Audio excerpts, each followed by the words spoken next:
two convicted murderers serving life sentences in adjoining cells have staged an elaborate escape from New York's largest state-run prison.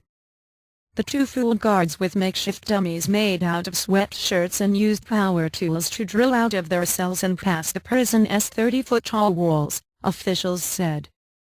The men remain at large and a troop of law enforcement personnel are conducting an extensive manhunt radiating outward from the Clinton Correctional Facility, where nearby residents hoped for a quick end to an unprecedented occurrence. Police officers clad in bulletproof vests and armed with rifles manned roadblocks on routes leading to and from the town, peering into cars and checking trunks as red flares lit the pavement on a chilly night. Floodlights filled the street around the maximum security facility, whose thick walls loomed high over the north side of the town's main street, which was closed to most traffic. Dozens of law enforcement officials stood guard in a nearby neighborhood where the two escapees had emerged from a manhole.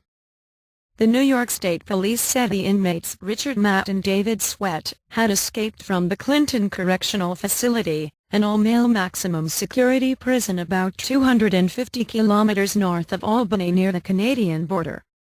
Within hours, Governor Andrew Cuomo had canceled a scheduled visit to the Belmont Stakes horse race in Elmont, New York, to meet with the police and prison officials. After he was briefed by the officials who took him on the tour of the escape route, the governor took part in a news conference. Officials described a plan that involved the use of power tools to drill through steel walls and pipes. "When you look at how the operation was done, it was extraordinary," Mr. Cuomo said. "This was the first time in the prison's history that anyone escaped from the maximum security section of the facility," he said.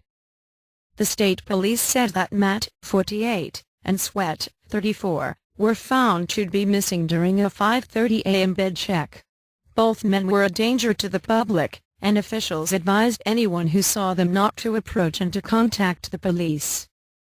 Officials said the men drilled a hole through the steel wall at the back of their cells and walked onto a catwalk. They then climbed down and used the tools to drill through a maze of pipes and tunnels before exiting through a manhole on a nearby street, officials said. Anthony J. Annucci, the acting commissioner of the State Department of Corrections and Community Supervision, said that officials did not know how the inmates acquired the tools. The prison's tools had been accounted for, he said, but officials were investigating whether the inmates could have gotten tools from outside contractors doing construction at the prison.